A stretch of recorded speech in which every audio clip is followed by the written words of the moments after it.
இன்றைக்கி Ajay pipes and ஃபிட்டிங்ஸை பற்றி பேச போகிறோம்.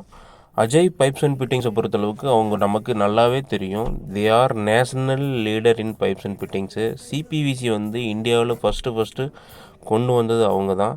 ஸோ அதனால் அஜய் பைப்ஸ் அண்ட் ஃபிட்டிங்ஸ் எப்போவுமே பார்த்திங்கன்னா தே ஆர் குவாலிட்டி மேனுஃபேக்சரர். எப்போவுமே குவாலிட்டி ஓரியன்டில் பக்காவாக இருப்பாங்க. மற்ற கம்பெனிக்கும் அவங்களுக்கும் நிறையா டிஃப்ரென்ஸ் இருக்கும். குவாலிட்டியில், திக்னஸ்லேருந்து, டெம்பரேச்சர்லேருந்து, ப்ரெஷர் ரேட்டிங்ஸ்லேருந்து, சால்ட் ஃபார்மேஷன்லேருந்து எல்லாமே ஒரு ஸ்பெஷல் ஃபீச்சர்ஸோட நல்லா குவாலிட்டியாக கொடுத்துருப்பாங்க. ஸோ அவங்களோட சிபிவிசி யூபிவிசி எல்போவில் எடுத்துக்கிட்டிங்கன்னா மற்ற கம்பெனியோட இவங்களோட ரொம்ப டிஃப்ரெண்ட்டாக இருக்கும். For example CPVC UPVC elbow எடுத்துக்கிட்டு நம்ம அது ஒரு வீடியோவாக போட்டிருக்கிறோம். இதில் அந்த வீடியோவை கொஞ்சம் பாருங்கள். அந்த பார்க்குறதுனே தெரியும் அவங்களோட டிஃப்ரென்ஸ் எப்படி பண்ணியிருக்காங்கன்னு.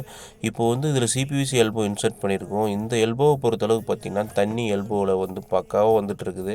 ஸோ இதை பொறுத்தளவுக்கு ப்ரெஷர் ரேட்டிங்ஸ் வந்து ரொம்ப ஜாஸ்தியாகவே இருக்குது. ஆனால் மற்ற கம்பெனி எல்போவை ஃபிட் பண்ணி பார்க்கும்போது இதோட சிபிவிசி எல்போ வந்து ப்ரெஷர் ரேட்டிங்ஸ் ரொம்ப கம்மியாக இருக்கும். ஸோ இது எப்போவுமே ப்ரெஷர் ரேட்டிங்ஸ் ஜாஸ்தியாக இருக்குது. இது என்ன காரணம் அப்படின்னு பார்த்தீங்கன்னா வச்சுக்கோங்களேன். ஸோ இதோட சிபிவிசி எல்போவில் அவுட்ரு வந்து 90 டிகிரி டயக்ராம் பண்ணியிருப்பாங்க. இன்னர் வந்து எப்போவுமே பெண்டு மாதிரி இருக்கும். இந்த ஒரு யூனிக்யூ ஃபீச்சர்ஸ் வந்து எந்த கம்பெனிலுமே இருக்காது. ஏன்னா இது பேட்டன் ரைட்ஸ் வாங்கியிருக்காங்க. இப்போ மற்ற கம்பெனி எல்போவை வந்து ஃபிட் பண்ணி பார்க்கும்போது பார்த்திங்கன்னா அஜய் எல்போவை காட்டிலும் 50% ப்ரெஷர் வந்து ரொம்ப கம்மியாக இருக்குது. ஸோ இதுக்கு நம்ம எக்ஸாம்பிளாக சொன்னோம் அப்படின்னா, ஒரு எக்ஸாம்பிளுக்கு 1 ஹவரில் இந்த மற்ற கம்பெனி எல்போ போட்டு டேங்க் நிரம்புது அப்படின்னா அஜயோட எல்போ போடும்போது பார்த்திங்கன்னா வித்தின் த ½ அன் ஹவரில் டேங்க் நிரம்பிடும். ஸோ இதனால் நம்மளோட இபி பில் பம்போட பர்ஃபார்மன்ஸ் எப்பவுமே ரொம்ப கம்மியாக இருக்கும். இது நமக்கு ஒரு இபி பில், இபி காஸ்ட் வந்து நமக்கு சேவ் பண்ணி தரும். அது இல்லாமல் பார்த்திங்கன்னா ஃப்ளோ ரேட்டிங்ஸ் எப்பவுமே ஆப்டிமமாக இருக்கும். சால்ட் ஃபார்மேஷன் இருக்காது, ப்ரெஷர் லாஸஸ் இருக்காது. ஸோ இந்த ப்ராடக்ட்டை பொறுத்தளவுக்கு ரொம்ப எக்ஸலண்ட்டான ப்ராடக்ட்டுங்க. எந்த கம்பெனியுமே இல்லாத ஃபீச்சர்ஸு.